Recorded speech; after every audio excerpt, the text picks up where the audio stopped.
Hello everyone. In this short video, I'm going to clearly explain 3 ways to help you understand whether you have a job or a business to sell and what that means to your sale price. So if you're thinking of selling your business, or you want to know a little bit more about what you can do or what you can expect people to pay for your business, then stick around and watch this short video.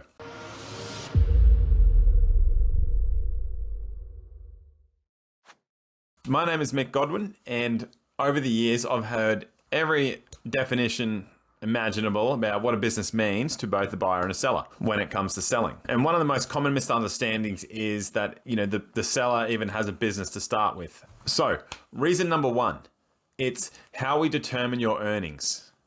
What's your involvement in the business, and what does that mean for return on investment for whoever's buying it? So there's 2 ways to approach earnings. It's PBITA or EBITDA. In the small business market, you might have heard EBIT when they're talking about larger companies or publicly traded companies. And all they both mean is, one is PEBITA,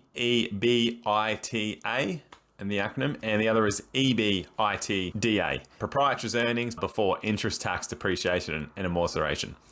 So when we say proprietors, it just sort of means the owner involvement. Are they an employee of the business, or what are they doing effectively driving the business to generate their sales? So to help explain a little bit, we'll use 2 imaginary business owners, Kevin and George. They both own a chandlery business. Why chandlery? I don't know. I was just in one. It's marine, sort of boats and spare parts and different items you might find in boat settings. We'll take Kevin as our imaginary business owner number 1. He works 5 days a week, Tuesday to Saturday, earns $150,000 a year, goes on 4 weeks holiday a year, maybe even 5 weeks, maybe even 6 weeks. It's a decent business for him. It affords him a good life, and he's got about 10 employees.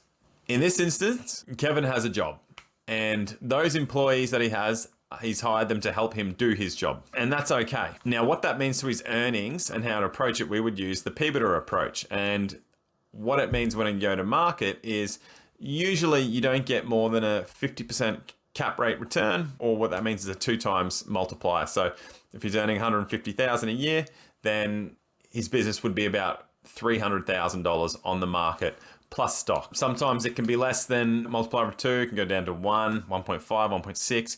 It can go over 2.1, 2.2, it depends on a few other factors, but usually the market sort of caps out at about 2. The reality is, you're sort of asking someone to stump up all this money to effectively then go and work, when they could easily just go and get a job paying the same amount or maybe lesser, but you save that money and invest it elsewhere. So that's why it doesn't really go over a value of 2. And sometimes business owners can get caught out when their accountants advise them, if they've seen the earnings and they give it a multiplier of 3 because that's what the textbook says, and then they get quite disappointed when they're on the market, and either they haven't been advised correctly, or however they've got so far to be on the market without understanding this. But yeah, the offers come in a lot lower than what they expect. So reason number 2 is your involvement of the business. Who's hiring, who's firing, and who's doing the reporting. So let's use another fictional character, George. Remember, same business, same earnings, same profits, same staff, same product, same location. Okay, George doesn't work in the business, so he still plays a role in it, more of a chairman or a board member, where he will have a meeting with his general manager once a week or once a month, however it is, and they'll talk about things like, his manager will be reporting to him the sales, maybe who's hitting their sales, KPIs, or if they need to clear some stock or some feedback, direction of the store. And perhaps George can then go, if he wants to expand, negotiate leases, or sort of see what the market's doing and whether he needs to act on, say, some of the feedback that his manager has about new stock or things like that. But the reality is, the general manager is doing basically what Kevin is doing in his business. So this business the earnings would be approached on an EBITDA earnings basis, and that can have a multiplier up to 3, easily 3.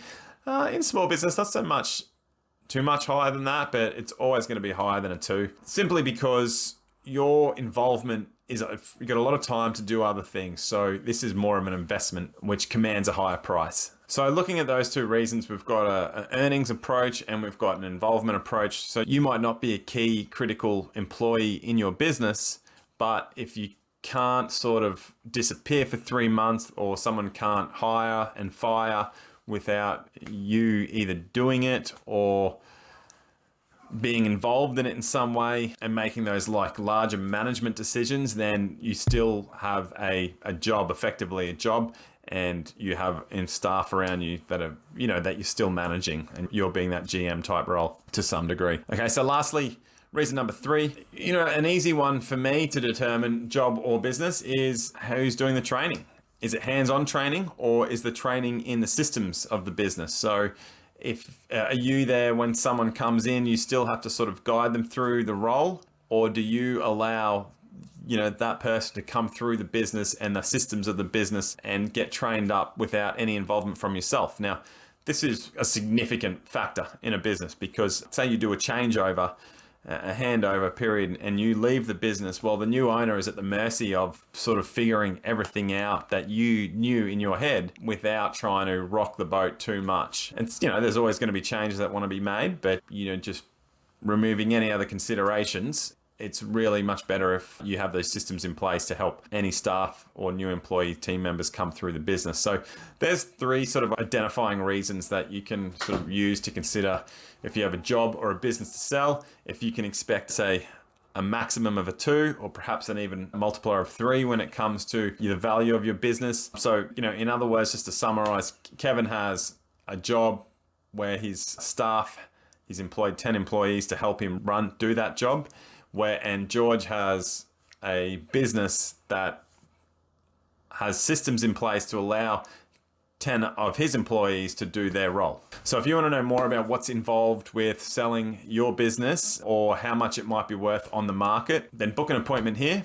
On the details below, you can email me directly and set up a time, and I'll help tell you exactly what information you need to either utilize and implement into your business right now in the next 3 months, or what we can do right now with what we have and help you exit your business successfully to get the maximum price that the market will pay for your business. I'm Mick Godwin, and thanks for listening.